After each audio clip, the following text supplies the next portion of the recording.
बच्चों, आज हम पढ़ने जा रहे हैं हमारी हिंदी की पुस्तक झिलमिल का पाठ 3, जिसका शीर्षक है इठलाती बूंद।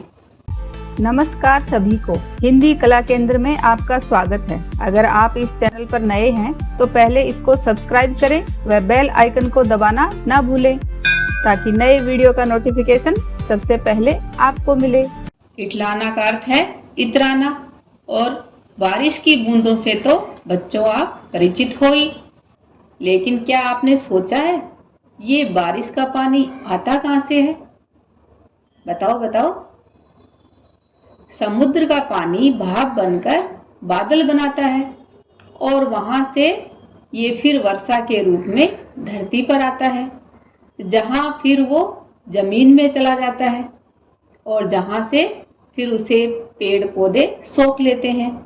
पेड़ पौधों पर जब फल फूल लगते हैं तो ये पानी फिर उनमें रस के रूप में चला जाता है।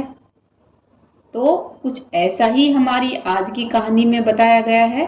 तो चलिए बच्चों, शुरू करते हैं हमारी आज की ये कहानी, जिसका शीर्षक तो हमें पता चल ही गया, इठलाती बूंद।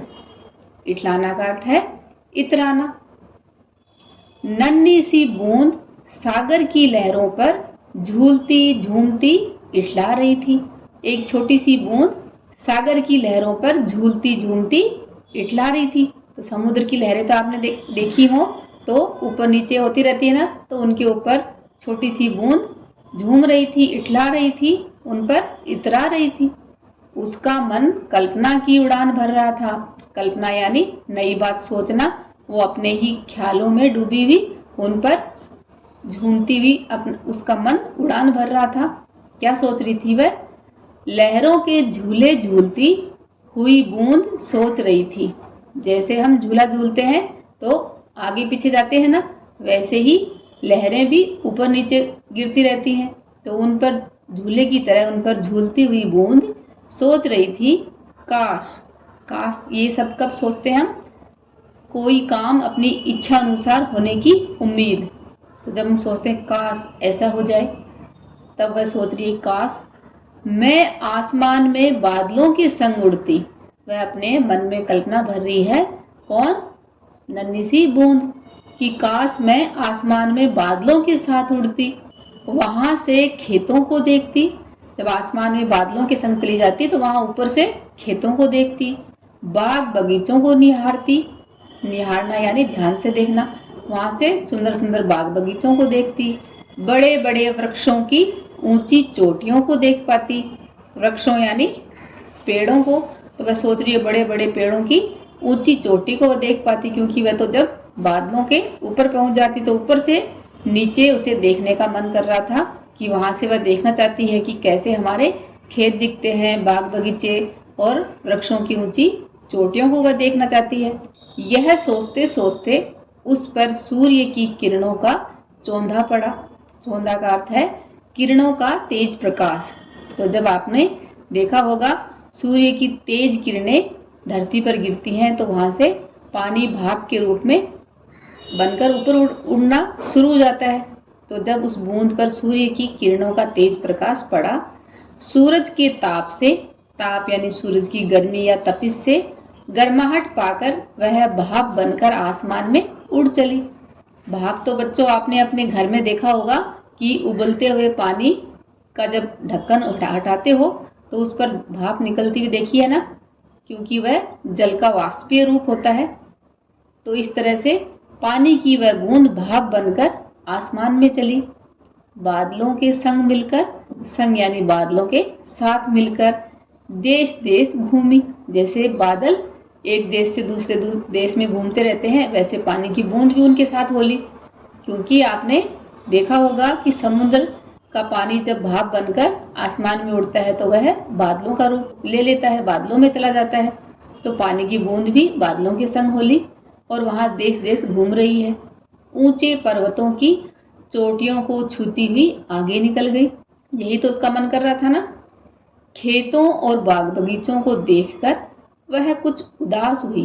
जब पानी की बूंद ने बादलों से जब नीचे की ओर देखा तो जब उसका मन कर रहा था कि वह खेतों और बाग बगीचों को देखना चाह रही है, तो उसकी कल्पना में तो बहुत सुंदर खेत और बगीचे होने चाहिए थे, लेकिन जब उसने ऊपर जाकर देखा तो वह उदास हुई, उदास यानी थोड़ा दुखी हुई। क्यों दुखी हुई? खेत उतने हरे न थे, बगीचों में फूल उतने रंगीले न थे जितना पानी की बूंद ने सोचा था। खेत उतने हरे भरे नहीं थे, बगीचों में भी फूल सुंदर नहीं थे, उतने रंगों से भरे नहीं थे, बागों में फल उतने रसीले न थे जितने उसने सोचे थे। किसने? पानी की बूंद ने। किसान बार बार आसमान की ओर ताक रहे थे। आसमान की ओर ताकना यानी टकटकी लगाकर ऊपर देख रहे थे। किसान आसमान की तरफ क्यों देख रहे थे?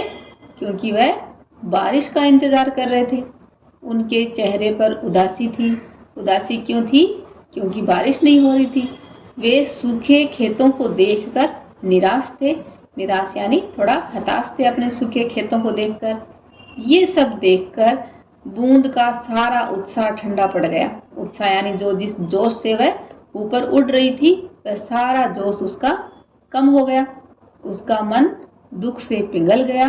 पिघलना यानी ताप पाकर जैसे कोई ठोस पदार्थ होता है वह द्रव्य के रूप में आ जाता है। जैसे आपने बर्फ को पिघलते देखा होगा। बर्फ का रूप ठोस रूप होता है, जब उसको बाहर गर्मी में छोड़ दो तो वह पानी का रूप यानी द्रव्य के रूप में आ जाती है ना।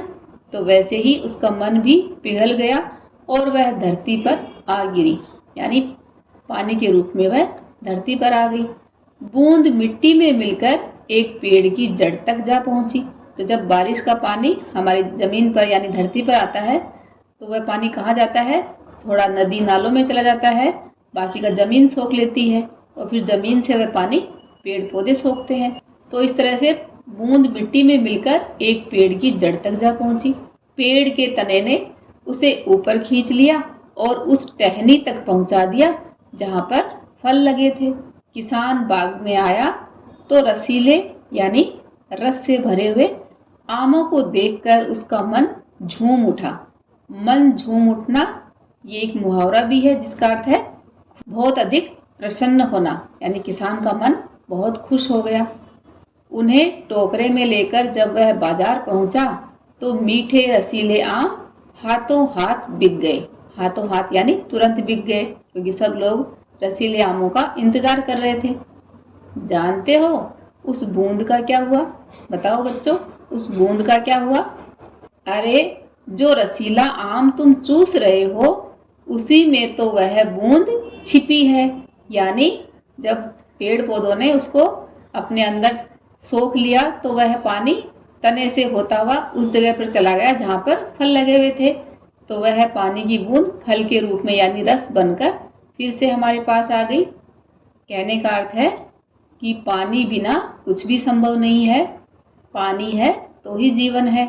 ये सारा जो हरा भरा हरियाली, रस से भरे फूल, पेड़ पौधे, रस से भरे फल, झूमते हुए पेड़ पौधे, फूल, सब किसकी वजह से हैं? ये बारिश के पानी की वजह से ही है। आपने देखा होगा वर्षा ऋतु में चारों तरफ किस तरह से हरियाली हो जाती है ना।